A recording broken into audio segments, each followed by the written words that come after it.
आप सभी का स्वागत है आपके YouTube चैनल डीकेसी क्लासेस में। स्टूडेंट्स, आज हम लोग परसेंटेज का तीसरा चैप्टर पढ़ रहे हैं। ठीक है, तीसरा क्लास होगा आज, क्लास नंबर 3 होगा और इसमें हम लोग अच्छे क्वेश्चन को करेंगे और इसमें ऑलमोस्ट आप लोगों का परसेंटेज जो है, जहाँ तक एसएससी जीडी पूछ सकता है वो सारा क्वेश्चन हम आपको करवा देंगे उस टाइप का। और आप लोगों को क्या करना है, इसका रिवीजन करते रहना है। ठीक है, तो बढ़ते हैं हम लोग क्वेश्चन की तरफ फटाफट, है ना, टाइम वेस्ट नहीं करते हुए। और आप लोगों को अब तक कैसा लगा वीडियो, वो वीडियो को देखेंगे और बताएंगे कि किस तरह का वीडियो लगा कमेंट बॉक्स में। और वीडियो अगर अच्छा लगे तो शेयर ज़रूर कर दीजिएगा। ठीक है, क्योंकि आपके साथ साथ और बहुत से लोग होंगे जिनको इन सभी चीज़ों को का ज़रूरत होगा, तो आपको और भी अच्छा फ़ायदा मिलेगा इससे, है ना। एक दूसरे का हेल्प करना चाहिए, है ना। चलिए, तो हम लोग क्वेश्चन की तरफ पढ़ते हैं। क्वेश्चन बहुत ही लाजवाब क्वेश्चन है। पहला ही क्वेश्चन आपके स्क्रीन के सामने, पहला क्वेश्चन है कि यदि 270 का x प्लस 25% 240 के x प्रतिशत से अधिक है, तो x प्लस 125 का 12% x के 10% से कितने प्रतिशत अधिक है। ठीक है, चलिए क्वेश्चन को हम लोग करते हैं अच्छे से, है ना। क्वेश्चन बहुत ही बढ़िया क्वेश्चन है, चलिए बनाते हैं इसको। पहला क्वेश्चन ये है कि कह रहा है कि 270 का मतलब गुना x प्लस 25 बटा 100। ठीक है, और फिर बोला कि 240 का ये इक्वल टू है। ठीक है, 240 का x प्रतिशत, तो 240 का x प्रतिशत बटा में 100, इसको थोड़ा हम कर ले छोटा, है ना। और फिर बोलता है कि इससे 120% अधिक है, मतलब 120 बटा 100 ऐसे लिख दिए। अब आराम से इसको काट दीजिए, ये कट गया। एक जीरो, यहाँ पे 2 जीरो है तो 2 जीरो से 2 जीरो भी काट दीजिए, आराम से कट गया। ठीक है, उसके बाद फिर हम ये कह सकते हैं, फिर आप इसको 3 से काट दे सकते हैं। तो 3 से अगर काटते हैं तो ये 90 बार में चला जाएगा और ये 8 बार में चला जाएगा। फिर आप इसको काट सकते हैं 3 से, तो 3 चौके 12 हो जाएगा। ठीक है, और 3 से काटे तो 90 हो गया। और फिर इसको काट दीजिए आप 2 से, और ये कट गया 15 बार में।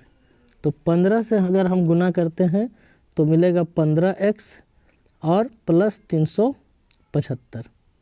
ठीक है, इक्वल टू, इन दोनों को जब गुना करेंगे तो मिलेगा 16x।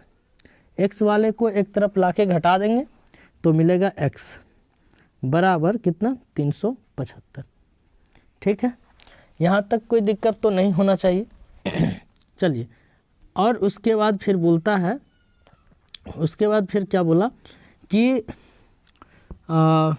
x प्लस 125 का 12% x के 10% से कितना अधिक है। तो फिर हम लोग इसको निकालते हैं, है ना। और देखिए क्या क्या कह रहा है, बहुत ही अच्छा कह रहा है। ठीक है, तो यहाँ पे हम लोगों से बोला कि x प्लस 125, अगर हम यहाँ पर x प्लस 125 करते हैं, देखिए अगर हम यहाँ पे x प्लस 125 करते हैं तो मेरे पास क्या मिलेगा, 375 प्लस 125 इक्वल टू कितना हो जाएगा, 401 500 मिलेगा। अब बोला कि इसका 12%, 500 का 12%, तो 500 का 12% आप निकाल दीजिए। ठीक है, ठीक। और फिर बोला कि x का 10%, तो x तो मेरा x मेरा कितना आया था, 375, तो 375 का 10% कितना हो जाएगा, 37.5। इसको अगर हम लोग काटे तो मिला 12×5 = 60। तो ये बोल रहा है कि 60 जो है वो यहाँ पे क्या बोला कि x प्लस 125 का 12% x के 10% से x के 10% से कितना अधिक है, मतलब इससे ये कितना अधिक है। तो सबसे पहले हमको क्या करना होगा, घटाना होगा, है ना। सबसे पहले हमको क्या करना होगा, एक दूसरे को घटा के देखना होगा कितना कम है या कितना ज़्यादा है, ठीक है। तो अगर इन दोनों को हम लोग घटाते हैं तो मिलेगा कितना, 22.5, है ना। और इसका हमको क्या निकालना है, परसेंटेज। तो परसेंटेज निकालने के लिए क्या करेंगे, 22.5 बटा 37.5 इंटू 100 करेंगे, ठीक है। और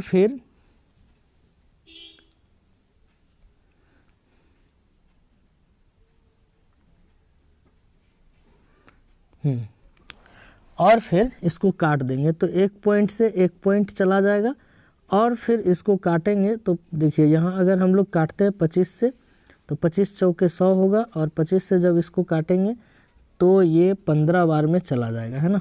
25 से कम 25, 25 25 125। और फिर 5 से अगर काटते हैं, नहीं अगर 15 से काटते हैं तो कटेगा क्या, 15 एकम 15, 7 हाँ कट जाएगा। तो यहाँ पे 15 एकम 15, फिर बच जाएगा 7, 15 25 75, 15 चौके 60, मतलब 60% जो है वो आंसर हम लोगों का होगा सी नंबर। चलिए अगले क्वेश्चन की तरफ बढ़ते हैं। अगला क्वेश्चन क्या कह रहा है, अगला क्वेश्चन है चीनी के मूल्य में 10% की कमी होने के कारण एक व्यक्ति 270 रुपया में, देखिए 270 रुपया में वो पहले चीनी लाता था, कुछ चीनी लाता होगा तो इतना चीनी मान के चलते कि लाता होगा, ठीक है। उसके बाद बोलता है कि 270 रुपया में जब रेट घट गया तो 10% जब रेट घटा तो क्या हुआ, यहाँ पे हम देखिए लिख देते हैं कि अगर पहले 100 रुपया पर केजी के हिसाब से मिलता था, अब कितना मिलेगा, 90/100 इसी हिसाब से मिलेगा, ठीक। 10% घटा तो मतलब कि हम लोग ये कह सकते हैं। अब यहाँ पे क्या बोला कि 10% जब घटता है तो 1 केजी चीनी ज़्यादा ले पाता है। तो अब तो हम x/9x/10 के हिसाब से चीनी को खरीद पाएंगे, तो यहाँ पे हमको ज़्यादा मिलेगा, मतलब इन दोनों का अंतर कितना के बराबर आ जाएगा, 1 के बराबर, ठीक है। 9 से इसको काटे तो कितना आएगा, 9 × 27 मतलब 300। 300 में से 270 चला जाएगा, कितना बचेगा, 30। 30/x = 1, मतलब x बराबर कितना, 30। यहाँ पे क्या बोला कि आरंभिक मूल्य क्या था, आरंभिक मूल्य ज्ञात करना, मतलब 30 रुपया ही आरंभिक मूल्य था। ये आपका आंसर आ गया। चलिए आगे की तरफ बढ़ते हैं। अगला क्वेश्चन बहुत ही बढ़िया क्वेश्चन है, कह रहा है एक संख्या में पहले 10% बढ़ाई जाती है और फिर 20% बढ़ाई जाती है। पहले 10% बढ़ाया, फिर 20% बढ़ाया, मतलब सक्सेसिव बढ़ते गया, ठीक है, लगातार। तो आरंभिक संख्या में कुल कितने प्रतिशत की वृद्धि हुई। अगर आरंभिक संख्या को हम 100 मान लें तो कह रहा है पहले 10% बढ़ाया, फिर क्या बोला कि फिर 20% बढ़ाया, तो 120 हो गया, ठीक है। और इसको हम लोग काट दिए आराम से, तो कितना आ गया, 11 से 132। 100 से ये कितना ज़्यादा है, 32, तो 32% का वृद्धि हो गया। ये बात समझ में आया। चलिए अगले क्वेश्चन की तरफ बढ़ते हैं। अगला क्वेश्चन कहता है कि यदि पेट्रोल की कीमत में 20% की वृद्धि हो, 20% की वृद्धि हो जाती है, तो एक कार मालिक को अपनी खपत में कितने प्रतिशत की कटौती करनी होगी ताकि उसका खर्च पूर्ववत रहे, ठीक है।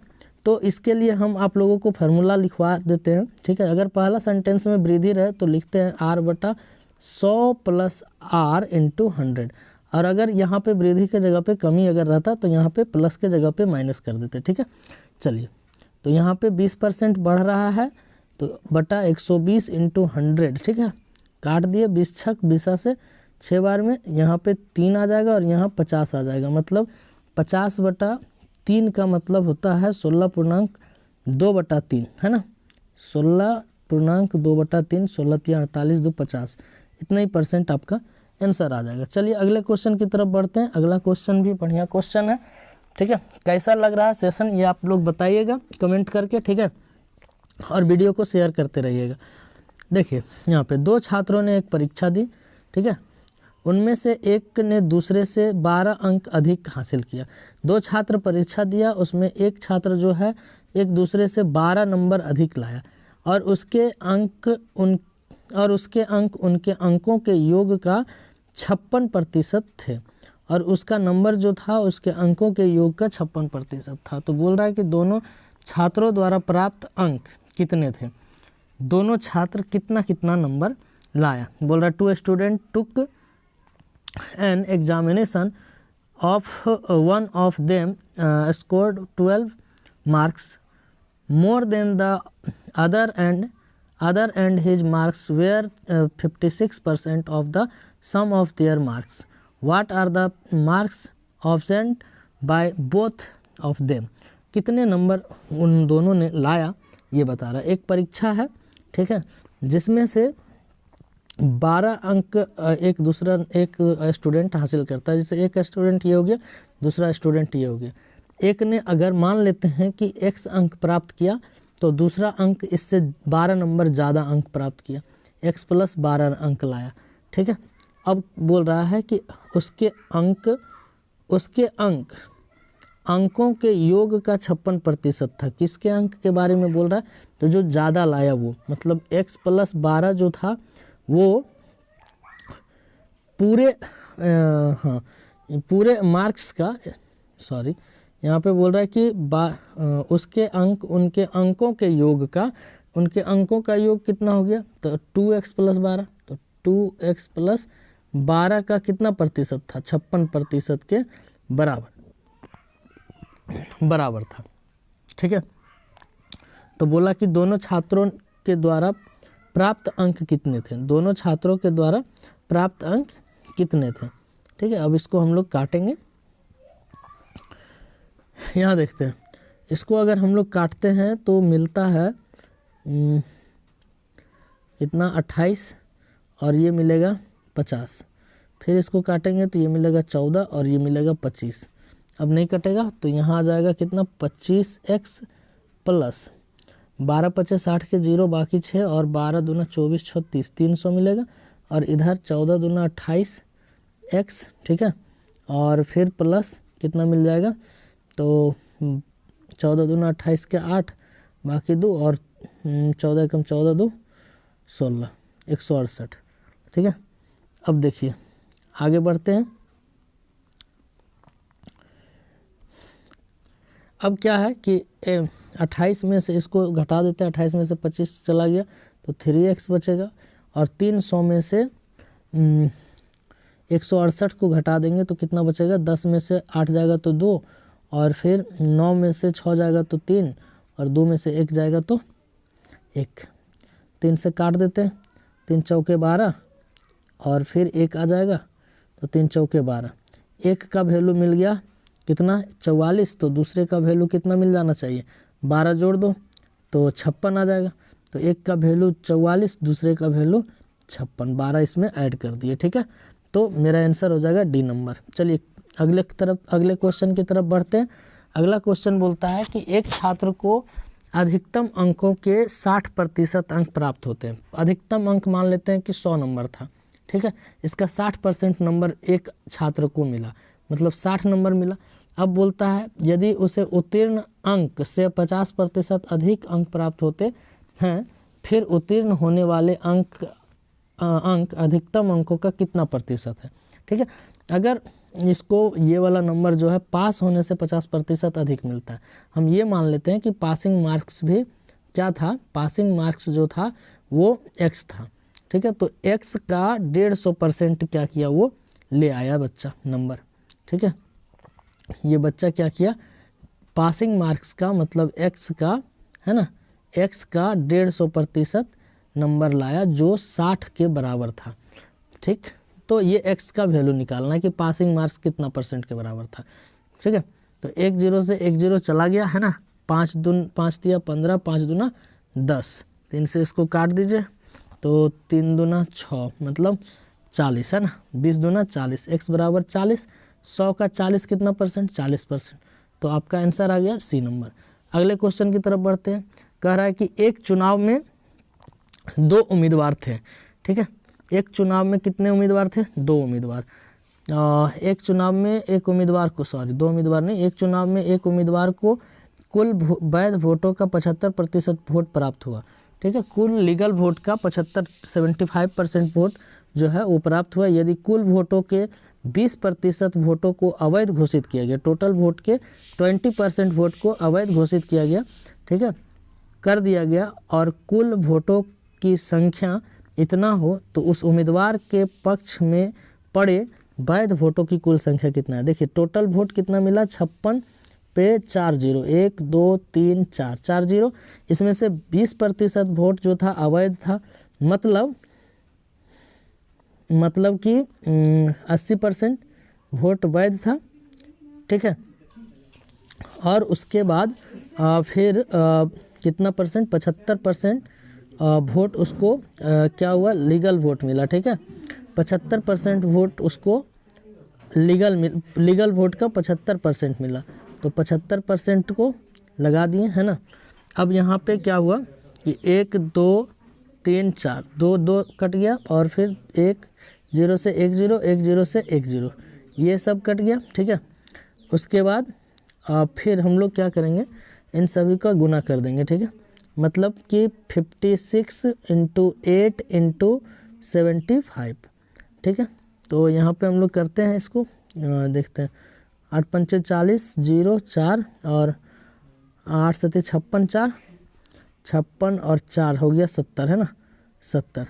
और फिर इंटू कितना, 56 से करते हैं तो मिलेगा कितना, 7 7 42 के 2, बाकी 4, और 7 5 35, 4 39 पे 00, ठीक है। तो हम लोग इसको जब गुना करेंगे तो मिलेगा हम लोगों को कितना, मिलेगा 33600, ठीक है, मतलब ए नंबर ऑप्शन, ठीक है।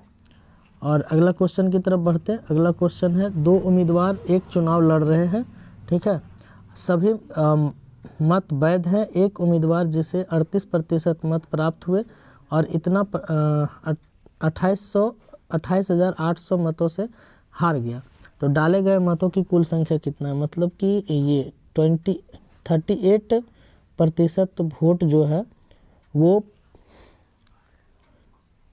कह रहा है कि 2 उम्मीदवार एक चुनाव लड़ रहे हैं, सभी मत वैध हैं। एक उम्मीदवार जिसे इतना प्रतिशत मत प्राप्त हुआ और वो 28,800 मतों से हार गया।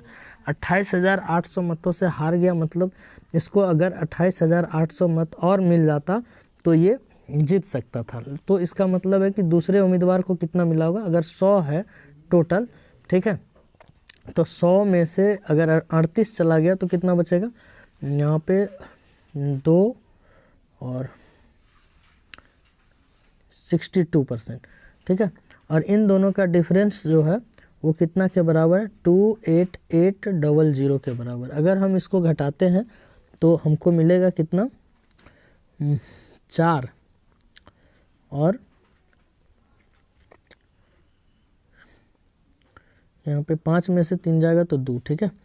और उसके बाद 24% बराबर मिल जाएगा कितना, 28800, ठीक है। इसको काट देते हैं, तो काटेंगे तो मिलेगा हम लोगों को 24 से कम 24 एक बार में, फिर यहाँ बच जाएगा 4, 24 दूना 48 12 बार में। 100% अगर निकालना होगा तो 100 से गुना कर देंगे, तो यहाँ पे कितना आ जाएगा, 12 पे 40, 12 पे 40, मतलब डी नंबर ऑप्शन। अगला देखते हैं, कह रहा है कि 3 उम्मीदवारों ने एक चुनाव लड़ा और उन्हें 11 48 76 24 और 11 628 वोट मिले। जीतने वाले उम्मीदवार को कुल मतों का कितना प्रतिशत मिला। तो जीतने वाला उम्मीदवार कितना था, को कितना वोट मिला, जीतने वाला को कितना मिला वोट, जीतने वाला तो 11 628 ही होगा, है ना। और बोला टोटल वोट का कितना प्रतिशत मिला, तो टोटल वोट कितना हो जाएगा, आप इसको जोड़ दीजिए, 11 4 48 प्लस 7 6 2 4 प्लस 11 628, है ना, 11 628 28। टोटल वोट तो इतना ही मिला था, बोल रहा है कि इतना का ये कितना प्रतिशत है, ठीक है। तो इसका कैलकुलेशन करेंगे तो हम लोगों को मिलेगा 20400 और इसका परसेंटेज हमको निकालना है। तो परसेंटेज निकालने के लिए क्या करेंगे, जिसका परसेंटेज निकालना होता है उसको ऊपर में रखेंगे, 11625 बटा कितना आ जाएगा 20400 गुने 100, ठीक है। तो यहाँ पे हम लोग इसको 2 0 से 2 0 काट दिए और इसको जब हम लोग काटेंगे तो ये 57 बार में चला जाएगा, मतलब कि 57% हमारा